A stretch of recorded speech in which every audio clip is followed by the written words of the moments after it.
Host Chloe Condon, and I am here today with my very special co-host Brandon Minnick. Welcome, Brandon.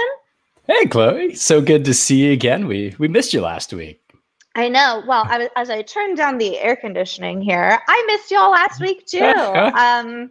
It's been a very smoky couple of days in California, so I had a nice little staycation here. Got a lot of house projects done, including a smart temperature AC that turned on as soon as this stream started. How has your week been, Brandon? Ooh, well, it's a crazy week for me because we are moving tomorrow. Wow. So I noticed there's nothing on the walls behind me. You might see some boxes. Different theme, a scene change going on over there.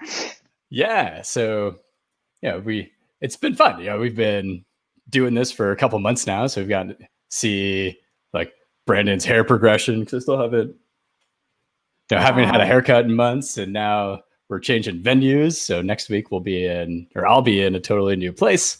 But yeah, this week has been pretty crazy. We've been just feel like we're running around doing all sorts of things because my wife and I we're new first-time home buyers. So exciting. Thank you. I know, but also kind of terrifying and expensive. Like we've got all these things queued up now because we have new roofers who should be working on the house right now, but we're not even there. And we have to get those odds and ends fixed and get landscapers queued up. It's getting real. Yeah. Well, catch me up on last week, Brandon. Give me a quick recap of last week's show because I haven't gotten a chance to watch it yet. Oh, it was great. We had our guest host, Kendall Roden. She was a guest on a previous week's show, and she filled in as the co-host last week, did an amazing job. It was awesome seeing Kendall again. We had on Salman Chishti, who actually joined us from the UK. So huge shout out for that because it was pretty late when we go live here. Chloe and I are on the West Coast of the US. So Salman was willing to kind of go the extra mile and stay up late to join us. But fascinating interview. If you haven't seen it, go check it out. We can learn all about, we touched on responsible AI. We touched on behavioral psychology and how that all melds together and kind of what the best way forward for the world is, to have that. What's that phrase? With great power comes great responsibility. And so that we have this technology, we have to make sure we use it for good. But it makes me think of previous guest Charmaine's organization that she's a part of called, what was it? Oh, I just had it in my head. AI, responsible AI. She runs, you know what? I had it in my brain. Ethical AI, or ethical AI group that we'll drop some links to below. But with great power comes great responsibility. If you're going to build machines and computers that make decisions, you got to make sure that those decisions are ethical. So that's so exciting. I'm so excited to catch up. And Salman's so cool. He works on so many cool like Minecraft, side projects and stuff that I've checked out on YouTube. So I am excited to catch up on our own show, Brandon. What a weird sentence to say. Well, I, of course, took the week off, but right before I did, I had the lovely, lovely pleasure of working with Bit Project, who I mentioned, I think on the last show I was on. Yes. These amazing high schoolers who built these projects using Azure. I just mentored. I feel like I merely just helped their awesomeness shine even brighter.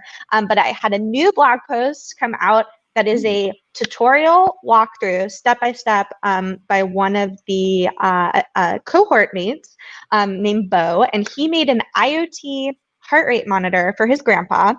He has a grandpa who lives far away, doing grandpa things, as Bo says, and he actually built from scratch. And if you've ever worked, I'm sure you've done this before, Brandon, if you've ever built an IoT hardware project from scratch, you know how difficult it is and how many times you want to throw your device across the room.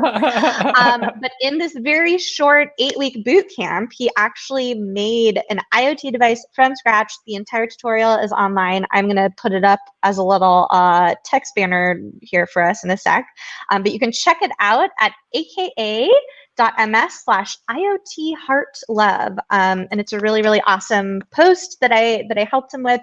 And literally it'll take you from like zero experience with IoT to building it from different pieces. And it uses Azure IoT Hub, and also has GIFs of him doing jumping jacks and running in place to get his heart rate up. So that's like the real important part, right? Yeah. So yeah, check that out, aka.ms/IoT Heartlove. And I just think it's so cool to see projects that are being built to solve these real life issues. Like, how will I know if my grandpa who lives far away, if he has a spark in his heart rate? It uses the Twilio API to text his device and his mom's device. They can be alerted of that. So really cool project. If you're looking to get your hands dirty, go to the link below. But enough about grandpas and jumping jacks. Are you ready for this guest, Brandon? I am so excited. Yeah, I can't wait to hear more about her story. I know you've met Sophia before, and we met for the first time, just Sophia and I did recently, and it's fascinating and also very inspirational. So yes, I can't wait to bring her on.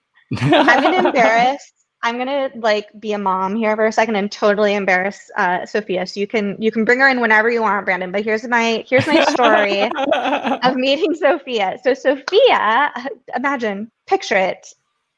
2019, end of 2019, around the holidays, I used to hold these events at the Microsoft Reactor called Bootcamp Office Hours, and they were open to anyone and everyone who is either a new learner, new to tech, maybe graduating from a boot camp, going to a boot camp. I think originally we wanted to call them group therapy office hours, because if you've ever been a self-taught programmer or gone to a boot camp, you know how difficult it can be to learn on your own or learn without any previous experience. So Sophia showed up to our bootcamp office hours, and she asked some questions and was doing really, really well on all the whiteboarding challenges. And we ended up talking afterwards, and she told me, I am a baker at this bake house in San Francisco, and I'm learning how to program on my own. And I was like, okay, we just became best friends. But she was in the early stages of learning how to program, and it has been so incredible to watch her journey from this, kind of nervous self-taught programmer to now she is about to start her very first software engineering job. She just accepted her first offer and is getting started in a week. And I have to say, one of the highlights of quarantine, or shelter in place, I should say, for me, was getting a text out of the blue asking for job negotiation advice. And I, in all caps, texted Becca Rosenthal, who we've had on the show, who also knows Sophia. And we were both like, all caps, so excited. So without further ado, I would like to introduce everyone to my favorite baker turned software engineer, Sophia.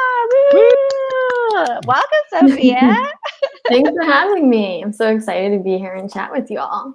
I'm so excited because truly, Brandon, Sophia has been on the other side of this conversation so many times and has really immersed herself in learning how to enter the tech world with a non-traditional background. And now she's on the other side of the interview. So welcome, Sophia. Thank you. Thanks so much for having me. Yeah, excited to chat with you all. So I'm sure I skipped over like a huge part of your origin story here, and we're going to get into a lot of fun questions and specifics in a little bit. But for the folks at home, and for Brandon and myself too, do you want to tell us a little bit about your journey? I mean, not many people go from baking bread to baking code, so. Right? Yeah, I can talk a little bit about my learning journey. So before I started baking, I actually was similar to you. I was an executive assistant, and I did that for about a year after I graduated from college. And after doing that for a year, like, I learned a bunch of stuff about like building teams and culture. And then after a while, I was like, I really wanted to switch into software engineering because I was really inspired by our product. I wanted to be on the product engineering team, like building the actual product itself. And so I decided to make a leap and transition into software engineering. And after I left my job, I was pretty burnt out and I wanted to do something more fun, something that I really enjoyed. So for about half a year, I decided to become a baker. I pretty much just went around all of the bakeries in San Francisco and I was like, hey, like I'm a home baker. I don't have any professional experience, but I'm down to learn how to bake and be part of a team. And I ended up working at a bakery in San Francisco baking bread. And then at the same time, I was also learning how to code. And I did that by setting OKRs for myself. OKRs stands for objectives and key results. And I structured that around building a course for myself, and setting metrics to hold myself accountable, and then also building a community around that. And that's also how we met. And then in the past year, I've learned full stack development and I'm starting my first software engineering job next week. So exciting.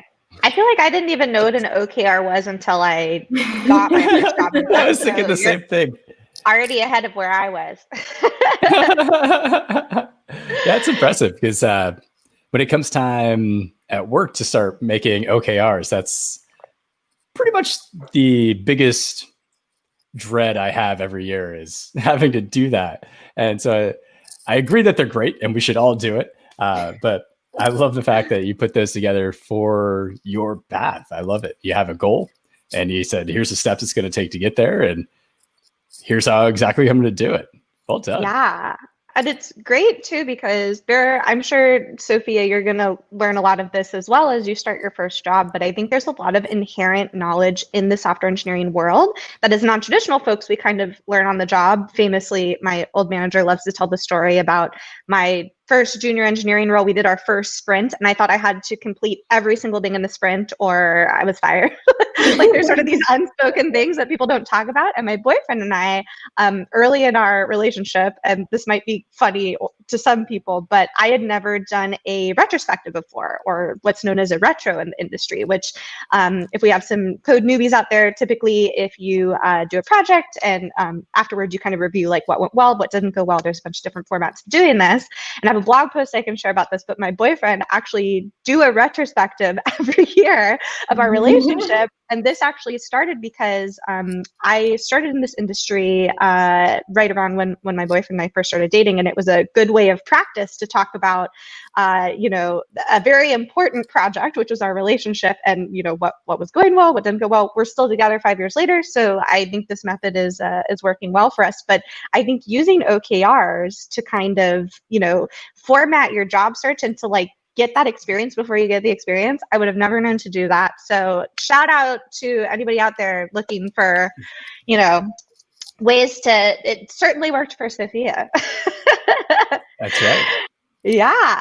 Okay. First of all, first question, before we get into the 8-bits question, favorite kind of bread that you used to bake, I think is the most important question. Sourdough. San Francisco. You have to.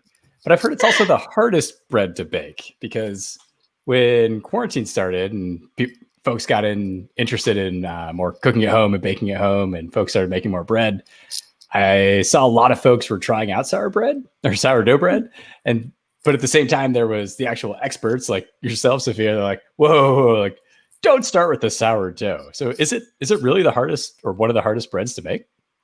Yeah, I've made a lot of different breads, and I think sourdough was probably the hardest one that it took to learn. But I think with practice, you'll get a lot better at it.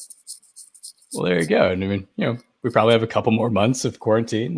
You were super ahead of the when everybody was in demand early in shelter in place for those sourdough starters. I mean, you probably had a side hustle helping people with their sourdough, which actually, Brandon, Sophia and I did an Azure Functions blog post all about using Azure Functions to make sure that your sourdough bread baby stayed alive.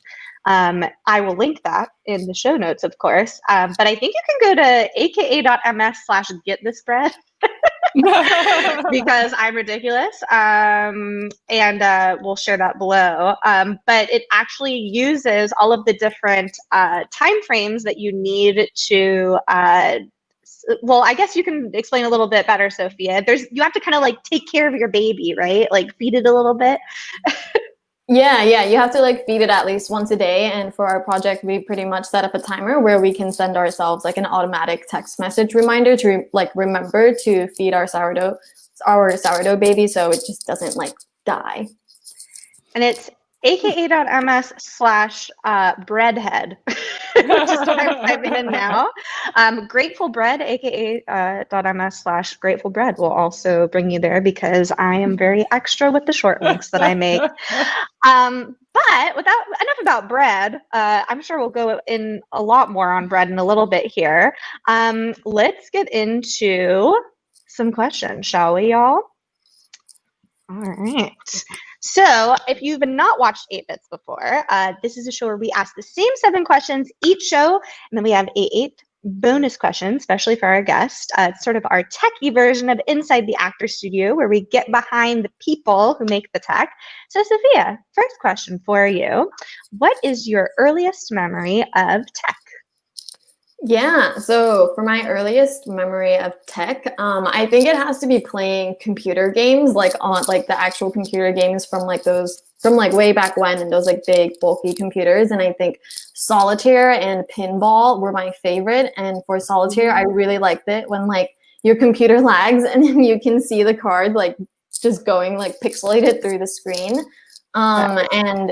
And when we got internet, I think that it was Club Penguin that was my favorite. You could like feed your pets and like change the color of your penguin and like play some really silly games. I feel like I have seen so many Club Penguin memes. Like I feel like Club Penguin is a huge part of culture that I completely missed. So please explain it to me. Is it like Neopets? Yeah, I don't really remember exactly what it was, but I think that there are like different islands that you could go to, and then I think there's also the live version where you could like meet up with other people, and there's like a little chat where you can like talk to all of the other penguins, which are like other people behind computers, and then like play those multiplayer games together. So what you're saying is Club Penguin walked so Animal Crossing could run, basically. Yes. Sounds fun. And were you like interested at all in computer science in those early years when you were playing those games? Not really. I think when I was little, I didn't even know what computer science was. I was just like, ooh, Club Penguin games. I want to play those. Same, but Neopets. So really, does anybody really know what computer science is? No. That is true. I feel like every day I question that about myself. Okay. Well, Club Penguin no longer exists, right? I feel like there are a lot of people who are very upset that Club Penguin went away, if I remember correctly. Yeah, I think a couple years ago they shut it down. R.I.P. Club Penguin. We miss you. We love you. All right, next question. What is the last piece of tech or hardware that you bought?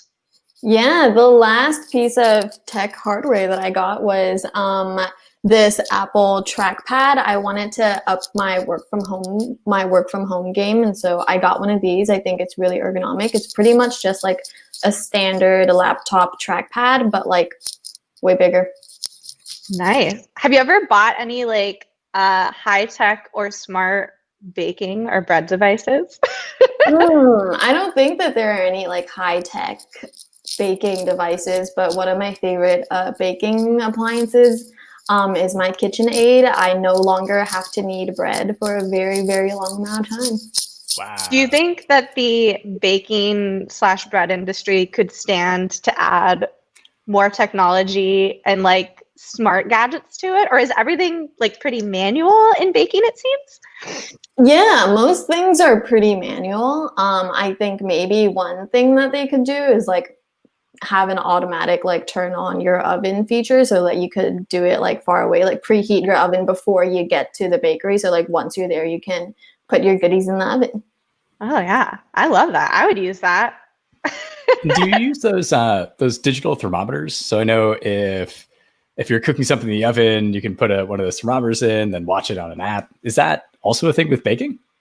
Yeah, I think For bread, at least, most people use a thermometer to measure the temperature of their water, and then occasionally the temperature of your flour as well, because at least for sourdough, the temperature has to be really specific and you have to get it right, or else you'll end up with some not so good looking bread. Yeah, because I know that they make smart apps that are compatible with sous vides for like cooking. Oh, yes. What I like to call water meat. So there's got to be some kind of like digital, maybe like this is a good pivot for you, Sophia. Like after the whole, get your feet wet a little bit at this first company, and then maybe move on to smart bread. That's going to be my next move, smart bread. Bread that bakes itself. Yeah. I guess in a way we kind of made a smart bread tool together to help automate that. But interesting. We had Kendall on, of course, a week or two ago, and she showed us her high-tech kitty litter box. So I'm thinking like there's got to be some sort of, I guess we don't really have like robot bakers yet. Maybe we do. Maybe there's robot bakers we don't even know about right now. There could be. All right. Next question. What technology do you love? Yeah, technology that I love. I think one of them has to be online learning platforms. So for example, like Udemy, YouTube, and just like blogs that people write. I think that's basically how I learned how to code, through a bunch of different Udemy courses, YouTube, and reading blogs and books that other developers have written. And I did that all for a really low cost. And so that is one thing that I really, really love. Yeah. And especially like did you ever set foot in an actual classroom at any point? But it seems that most of your learning was done online. Yeah, I think the closest thing that I like stepped into that was a classroom was probably your office hours. So honored. Oh my gosh. Yeah, I couldn't agree more. My boot camp was in person, but I will say even to this day, I still use a lot of online learning platforms to help supplement my education as a developer now. And of course, we'd be remiss to not mention Microsoft Learn. Ding. But that's so, people always ask me, Sophia, if you could go back in time, would you have done your boot camp? And I always say I wouldn't change anything. But my other answer is always I would learn from a bunch of free resources online. And this is, of course, pre-pandemic. I would go get free pizza from all the meetups in SF, and I wouldn't have to pay for dinner any night. Wow. Yeah, I think the toughest thing is, the information's all out there. And I assume that's true for most topics. If you wanted to learn about maybe math or physics or, in our case, coding. But I always find the toughest thing is that motivation and kind of understanding it's going to be a process. It's not something where you can just read a book and then you're a software developer. Especially for me, I need to get hands-on with it, and I can watch a video, I can read a book, I can read a blog post, but it's not until I actually try to implement it to where I fully understand it. And I don't know if that's true for most people, but once I start using it, and then you start to experience all the things that are kind of glossed over, especially with certain materials. There's folks just kind of understand you already know, or assume you already know certain things. So they might assume you already know a certain programming language like C#, so they'll ignore the basics of C#, or they assume you're already familiar with iOS and Android, so they'll ignore the basics of mobile. And maybe you've never even launched Visual Studio before, and you don't even know how to do that. And that's always the toughest part, is kind of you learn these things, but then pulling them together and then getting hands-on and making that finished product. That's always the toughest part. And yeah, we're all struggling through it every day. There's nothing I would say that I am an expert in, and there's things that I'm learning every day and struggling with every day. I just learned a new framework for writing unit tests to test your APIs recently, and I spent a whole day learning how to do it and walked away with like 10 lines of code, but I learned something new. So yeah, it's one of these professions where you're you're always going to be learning. You're always going to feel like you don't know enough. You're always going to feel like other people are smarter than you, but Sophia and I are nodding we're all in the same because boat. I'm having a flashback to like working on my first project with Sophia when we made this Azure bread function thing. And it was such a fun learning experience to not only work on it with Sophia, but also see it through her eyes for the first time, because I couldn't agree more, Brandon. I think that there's a lot of assumptions with documentation and instructions and like how to write for someone who's completely new to a product or an API. So Sophia and I had a bunch of moments just wanting to throw our computers across the room because we're like, we know this should be working. Why isn't it working? And it would honestly be something that was just like supposed to be assumed from the documentation that we were working with, and it was a really fun experience to kind of see Sophia's first experience being like, they should just tell us. But also Sophia has become a very, very good documentation writer, which as a developer, I think is one of the best skills that you can have. It's one thing to build something, but to explain how to build it is like, that's the missing puzzle piece for a lot of folks. But I couldn't agree more. I think I personally, Brandon went to university, I went to a boot camp, Sophia's self-taught.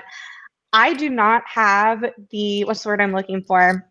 The stick with itness / discipline to learn something completely from scratch and just, I'm sure that I do. I just really, procrastination is just, a good friend of mine.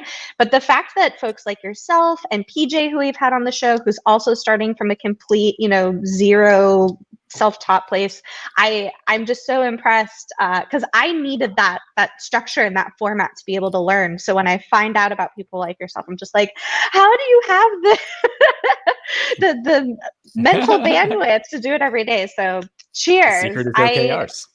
It's so true. I think that we're able to point to people like Sophia and be like, you can do it. You have to be disciplined, but you got to do it. Put in the work. No.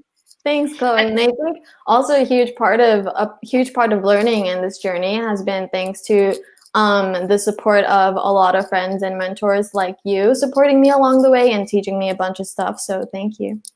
And I'm sure as someone like from the outside, and we told you this a bunch of times when we first chatted, but it can kind of feel like, oh, it's really easy. You just like go practice and you get the job. But I'm sure it was a roller coaster of emotions interviewing as a brand new engineer. What was that like to, whiteboard for the first time and even interview as an engineer? Yeah. So I interviewed during the pandemic, and so I didn't actually have to do any of the physical whiteboards, but I did do a couple of technical screens, and I think for my first one, I was so nervous before the call. I was like, oh my gosh. Like I got in a lot of practice with other friends before I did my first technical, but doing the first one was really nerve-wracking. But yeah, I think getting in a lot of practice is important, like being able to talk out loud and think through your thought process. I feel like it's something a lot of people will usually do internally. So just practicing that with friends was super helpful in doing technical interviews. Yeah. And what a strange new world it is to interview as a non-traditional background engineer. Because I don't know about you, but before I was an engineer, I just walked in with my resume and was like, I'm nice. Please hire me. Here's my qualifications. And it's so strange. I'm an advocate of getting rid of the trick questions, whiteboarding, because first of all, they give you questions. Well, not every interview, but so many interviews will have you reverse a binary tree or invert a linked list. But that's something you never do once you get the job. It's like, well, I'm going to be a front-end web developer. Do I invert binary trees in my day-to-day job? No. So why are you asking me about that now? And then using a whiteboard is even worse, because who writes code on a whiteboard for their day job? Like maybe you're collaborating with somebody. So like we might be in a conference room together, jotting down some ideas, but when we're coding, like we're using Visual Studio Code, we're using a very advanced editor that we come to rely on. And, I've been doing code. I've been a developer for 10 plus years now. And if you ask me to write code in Notepad or in a Word doc or even on a whiteboard, I'm going to struggle with that. It's like, why? Yeah. Why don't we use the tools that we're going to use in the job in the interview? And then also, why don't you ask me questions that I would be doing in my day-to-day job? Because that's how you'll know I'll be successful. Like, I don't need to know how to invert a binary tree.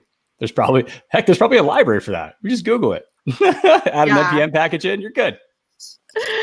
Yeah, I'm so excited for Sophia's journey because I feel like there's so many, even just beyond the interview process, so many things that you learn along the way that software engineering does differently, from like an interviewing perspective to like the idea of levels at larger companies, the idea of sprints, like all of these. It's like in addition, you just learned this really, really difficult skill, which is you learn how to program and you now know how to code and write and read a language. And now you're going to learn all the fun business parts of it. So welcome to the club. And we're here to help every step of the way. Which brings me to my next question, which is one of our more difficult questions, I think. What is the technology that you hate?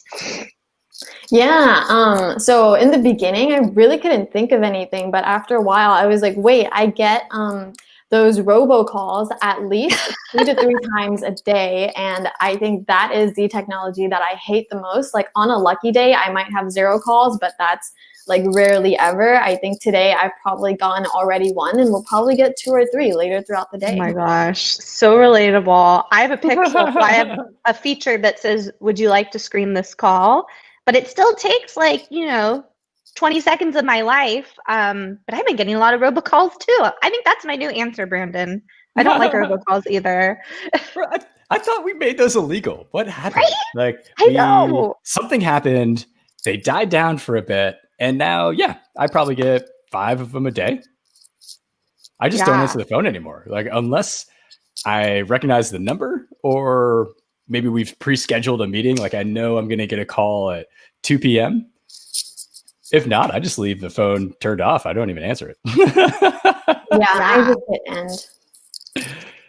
Yeah, and if anybody out there from Google Pixel is listening, I have a feature request, which I do agree. I think you're correct, Brandon, that it is illegal for robocalls, and they have to, by law, at the end say if you want to be removed or added to the do not call list, press 2.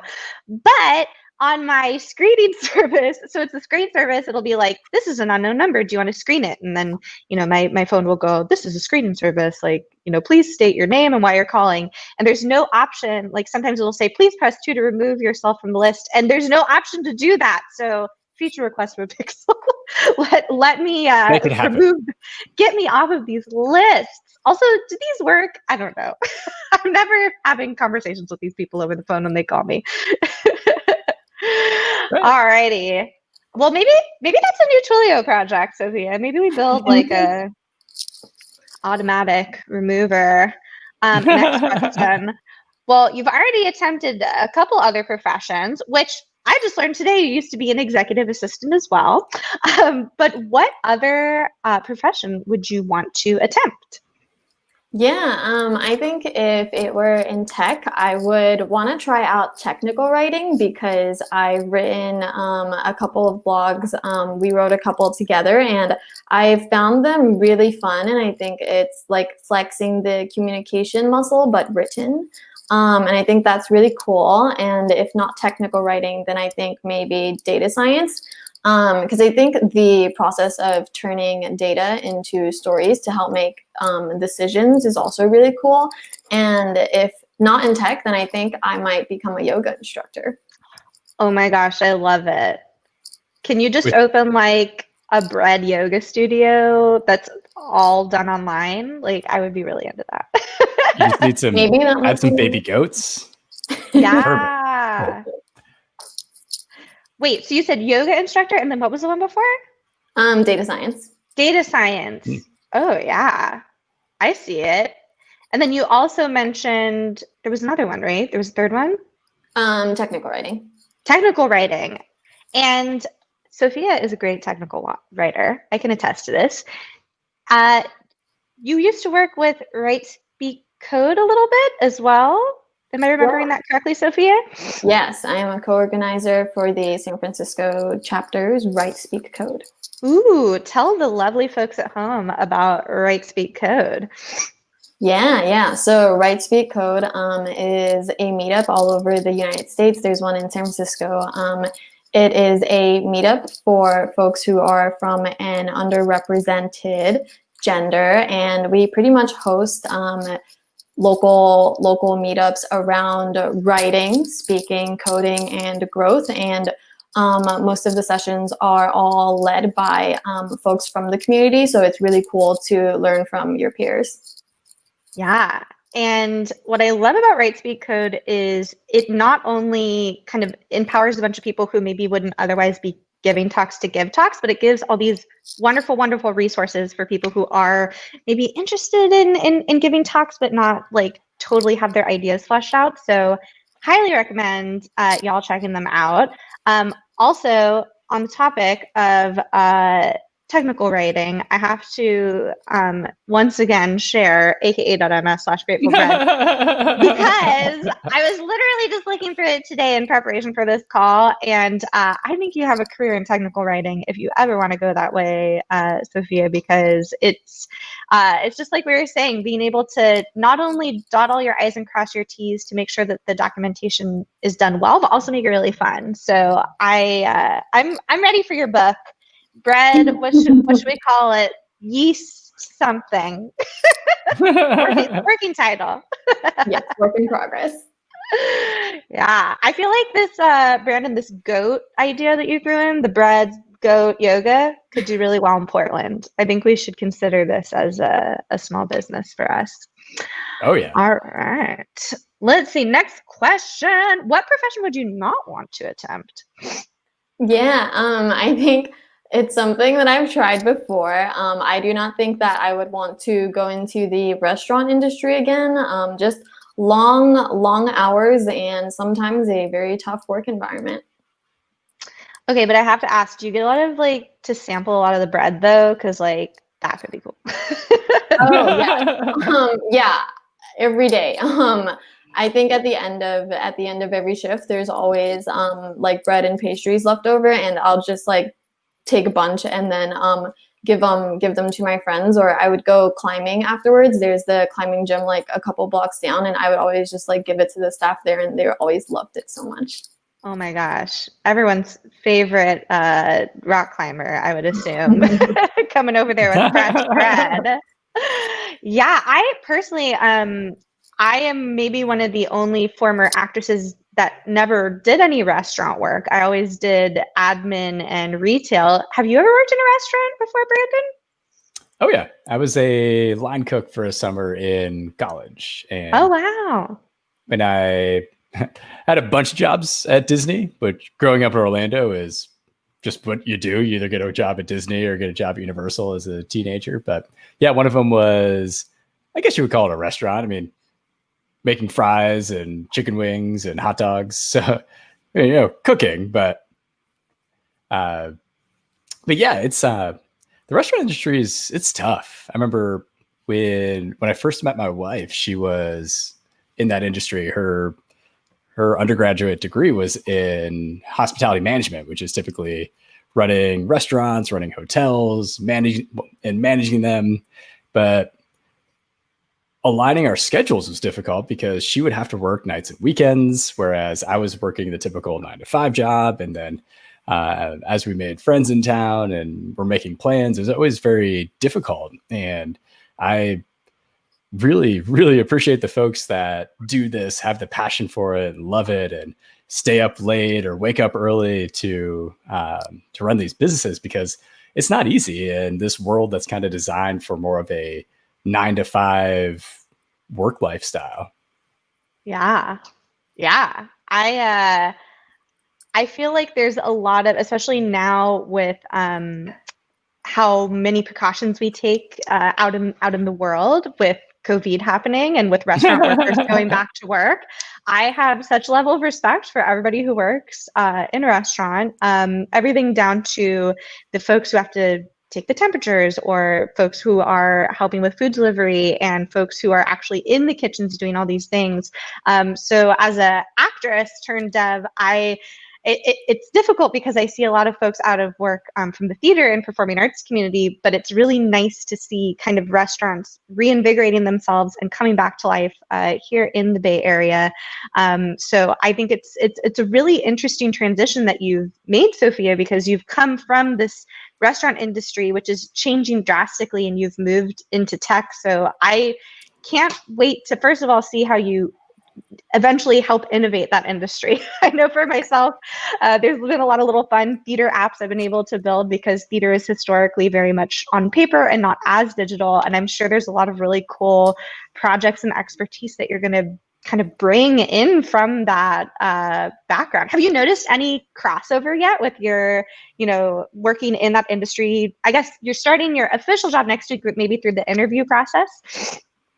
Yeah, like, are you asking like crossovers between the restaurant industry and tech? Yeah, or maybe you're using some of those skills, like, kneading the dough is like, I don't know, cracking a coding interview. Yeah, I think one thing that I think is similar is getting in practice. Like I said earlier, like learning how to bake sourdough takes a lot of practice, and I think similarly, like learning how to code takes a lot of practice as well. Yeah, I imagine is making bread, and I'm genuinely asking this because I don't think I've ever made bread from a starter. I'm always do the cheater way with like mix or something. But are there points in making something very detailed like sourdough bread where you kind of just have to throw it all away, almost like, throw away your spaghetti code and completely redo the whole thing? Yeah, re-architect that bread from the ground up. Yeah, like are there kind of those moments where you just have to be like, all right, like I'm going to redo this dough? Yeah. I think most of the times it's salvageable. Like if you forget to add like salt or sugar, then like that's totally fine. It'll just be a little bit bland. But recently I threw my sourdough into a cast iron Dutch oven, and I forgot to put the parchment paper on the bottom, and my cast iron like was not well seasoned, and so the bread just like was stuck on the bottom of the pan. It was like all burnt, and I was like, okay, and I like ripped it off, and it was just like all stuck on the pan, and I was like, cool, maybe I'll eat a little bit of like the top, but the rest is just going into the trash.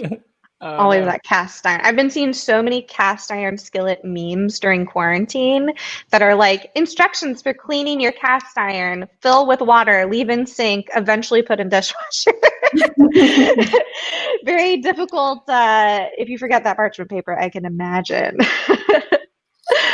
All right, next question we have here is what technology do you wish existed from film or TV? Yeah, I wish that self-driving cars were more normalized. Well, first, like, we got to get it right first, but I don't have my driver's license, and I've been meaning to learn how to drive. So yeah, I think self-driving cars. Sophia, I have full faith in you that as someone who just taught themselves how to program in like less than a year, I could teach you how to do stick shift in like 2 days. So we're going to sync up after this call. Sounds good. Road trip. Yeah, road trip. We'll teach you how to drive. That is so, I feel like self-driving cars is the answer that we get quite frequently on this show, and I could not agree more. I want it so I can just like work on something while I'm traveling. Yes. Yeah, it make road trips a lot more fun. Also, you could, I don't know about you, but if I ever get In-N-Out, I love In-N-Out. I have to eat it in the car immediately. So instead of having to like park, I could save so much time eating while the car drove for me. I mean, come on. There you go. Oh, yeah. And like commuting wouldn't be that bad anymore because you would just your car would just take you to the office and you could do work along the way. And it's actually one of the things I love about living in San Francisco now is you take public transit everywhere. So I would take the bus or the train to go to the office back when, we went into offices. But yeah, if you could do the same with your car, then that commute is just bonus time. It's like me time. I can get some work done, get some reading done, catch up on the news, do whatever you want. But it's not like, I just lost an hour of my day commuting back and forth to the office. I just need like to have a robot butler drive me around. I just need to get to the point of technology where cars can drive themselves. I'll be so much more productive during the day. Yes, we would save so much time. Yeah. Okay. I have this ad hoc bonus question for you, which is kind of a two-part question, so it may take a little bit, but here we go. So, Sophia, I know that you've made this career transition, and I'm sure the highs were very, very high and the lows were very, very low. I speak from experience, of course, coming from a non-traditional path into engineering. Could you share with us, if you'd like to, the lowest low? So maybe that moment where it was like, this isn't going to happen. Oh my gosh, what am I doing here? And maybe that high point, because I asked this question because Sophia has been involved with a lot of other shows with my friend Becca, who, if you haven't checked out BCC All, is about non-traditional paths, and we talk a lot about these, like the highs are very high and the lows are very low, but you guys stick with it. So do you have any high or low stories to tell us to maybe inspire other folks out there who are currently either at their low point or about to maybe throw their computer across the room? Yeah. So I think my lowest low was probably right around when COVID hit, and everyone was starting to work from home, and a lot of companies were laying people off, because I thought, like, wow, if these really senior people are getting laid off and companies are just laying off like left and right, like, how am I, a junior, going to find a job when the world is like going into chaos? And I think that I got over that by just like not really applying to jobs or anything at that point, and just focused more of my time on studying and working on new projects and things like that. So I just like pushed through it, and kept studying. So that was probably one of my lowest lows. And then for one of my highest highs, I would say probably getting my first software engineering job. So exciting. Oh my gosh, I like squealed with delight when I got that text, that DM from Sophia. But yeah, oh my goodness, what a scary kind of climate to navigate during the job search. New job, very strange landscape of jobs, but you freaking did it. It's so exciting. I'm just like, I'm clapping over here under the desk. There's this image that I'll link in the show notes afterwards that we had up in the bathroom at Hackbright that's called the iceberg of success, and it shows like what people see and what actually happened, and it kind of shows like under the water, like all of the rejection and all the times you fall in the face and all the times that you fail, and then it's like what other people see, and it's like the success, the accolades, and I just think it's so wonderful to have seen you gone through all of this, and to know, I think it's a great story to tell people that it is possible to get a job through all this, because I know there's a lot of folks out there learning to code. So what resources would you suggest folks check out if they're kind of wanting to follow in your footsteps, Sophia? I think resources, I've documented a whole bunch throughout my journey, and I linked it all in a GitHub repository along with a spreadsheet of my OKRs, and I don't remember what it's called. I think it's like github.com/Sophie-Li/OKRs self-learning. I can send you the link and you can link it if you want. Udemy, there's like a bunch of Udemy and YouTube and like other like online resources like linked there. I'm so excited to share this info out because I get a lot of messages and DMs from actors and folks who are looking to make career transitions. So I'm going to point them to your resources because it seemed to work. Yeah. Sophia, I'm curious because I know every time I've interviewed for jobs, there's, speaking of the highest highs and the lowest lows, you will get an interview for a job you really want and you think it went great, only to find out that you get rejected. So you go from this really high to a really low. And it happens to me every time. And it's not like we always get the first job we interview for. So I'm curious, how many interviews did you have? And because there's also different levels of interview too, right? There's like phone interviews, there's, I guess we'll say on-site since we're all remote, but how much did that take for you, or how many tries did that take is probably the best way to put it. Yeah, I measured it in cries when I was interviewing. How many cries did it take? I'm a sensitive person. Let me search. I like recently sent this to a friend who asked, but I started actively interviewing and like looking for jobs in June, like right around when companies were starting to hire again. And I think since then I've done 7 introductory calls. So like with HR recruiting, sometimes hiring managers, and just like getting to know them and them getting to know me. And then from there I did 2, maybe 3 technical interviews. One of them was a coding challenge. And then I did 1 on-site, and then I got 1 offer. So how does it feel now to be at like the end of all this? You're starting your job like, oh my gosh, in less than a week here. Does it feel like a big sigh of relief? Are you scared to go to the next thing? I'm sure there's so many emotions. Yeah, I am really excited to start. I feel like I'm someone who's always like working on something, always doing something. And so like for the past year, I've been like for most of my time like studying, and I would always feel like really guilty if I ever went out and did something fun. And I would think to myself like, oh no, like I should be studying. But I think it's good. I think it's good to take those breaks and do all of that. But yeah, I'm excited to start, and I'm really excited about the team. For the on-site, we had 3 cultural interviews, and I met a lot of different people on the team, and the culture sounds really great. I think it's hopefully, fingers crossed, going to be a really supportive environment. So I'm really excited to start and learn a bunch of new things.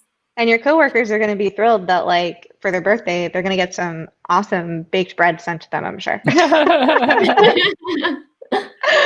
And where can people kind of check out all your stuff online? I know you're on Twitter. We've got your Twitter handle linked here, but we'll definitely link to your GitHub. Do you have a landing page that people should go and check out your stuff, Sophia? Yeah, if people want to check out my stuff, they can go to my website. It's sophiali.dev, and my blogs are also there as well. I'm just so, again, excited and proud. Sophia is the second, I believe, person who I've stayed in touch with from the Microsoft Reactor Bootcamp office hours that is now working or about to start their job as a software engineer. And I'm thinking back to that day, Sophia, just like a young Sophia, never worked as an engineer before, looking for advice.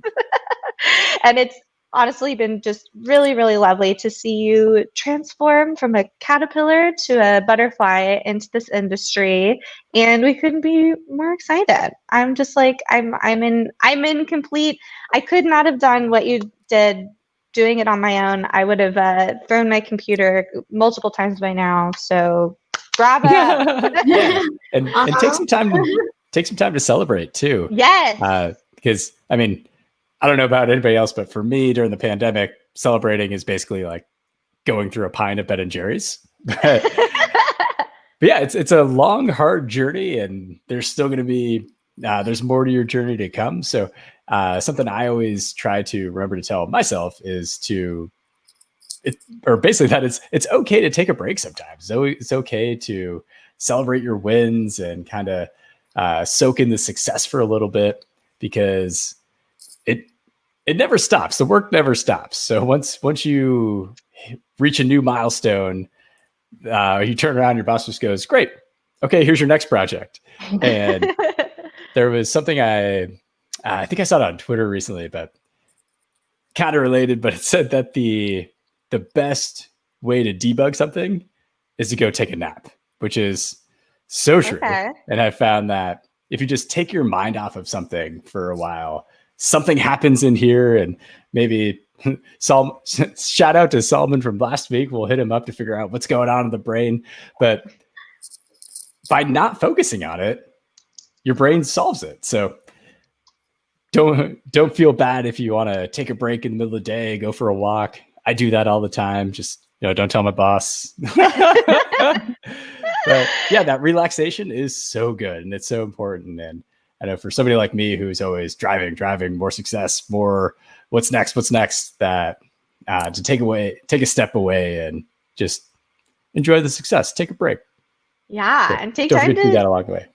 To celebrate the fact that you've come so far. In the couple minutes that we have, we should give our parting words of advice for Sophia's first day or week at work. Do you have any advice, Brandon? I'm trying to think of my like wisdom to give. Oh man, I mean, this is probably more life advice in general than anything, but we're all faking it. Nobody really knows what is going on. Like nobody's really an expert. We're all just kind of making our way through this journey together, and we're taking the best guesses along the way. And sometimes it works out, sometimes it doesn't. And it's okay to fail. Failure just means you learn something new. Just because it didn't work doesn't mean that it was bad.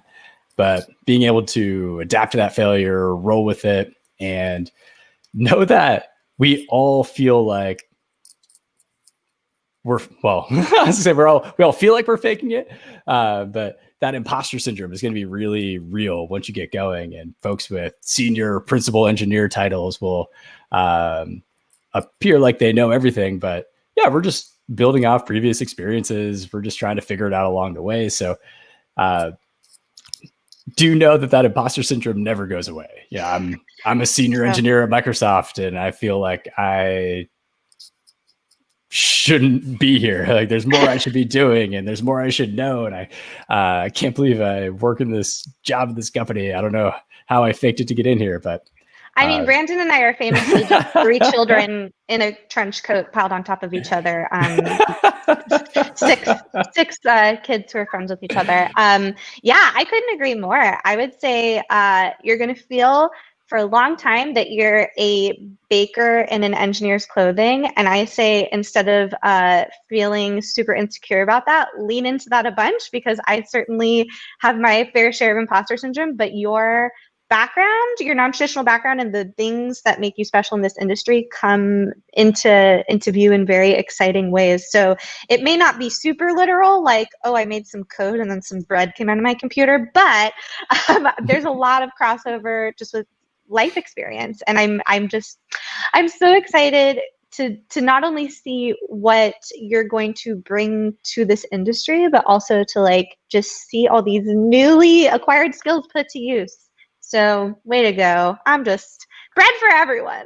I'm just like dabbing. I have my fake squishy bread here that I brought for Sophia to celebrate her being on the show today. But yeah, I think we're at about end of showtime here. But any parting words before we go, Brandon?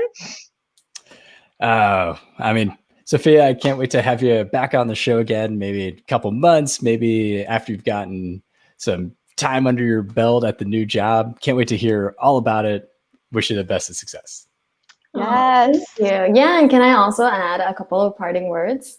Yes, go for it, please. Yeah. So I think that being self-taught can sometimes be really hard, but I think that one thing that has been really, really important is just like finding some really great friends and mentors like you yourself, Chloe. I don't think that I would have been able to do all of this without the friends and mentors that I've met and who have just supported me so much along the way. So thank you to all of my mentors. Thank you to you, Chloe, for supporting me and like helping me with everything throughout the process so that I could be here today. Thank you. Couldn't be prouder. Proudest mom ever. Yeah, find your group, find your support group, because doing a career switch ain't easy, and having people to cheerlead you along the way is trick number 1. So thanks for joining us today, Sophia. We still don't have a sign off, Brandon. Oh my gosh, how many weeks into this?